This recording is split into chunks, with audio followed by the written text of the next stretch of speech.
Hey guys, welcome back. In this video, I'm going to show you how to delete sheet in Excel. Let's get started. Before we start, remember that deleting a spreadsheet will permanently erase all the data in it.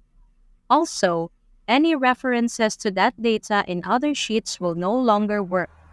Let's say we have a sheet called Questionnaire with a drop-down list linked to data in another sheet called Months.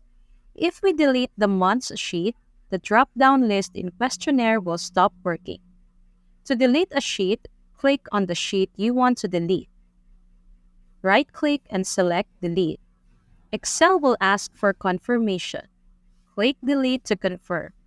Once deleted, the sheet will be gone, along with its data. Remember, any connected elements may be affected, so be cautious. For more Excel tips like inserting, renaming, hiding, or unhiding sheets, check out our other tutorials. Thanks for watching. And if you found this video useful, don't forget to give it a thumbs up and hit that subscribe button for more content like this.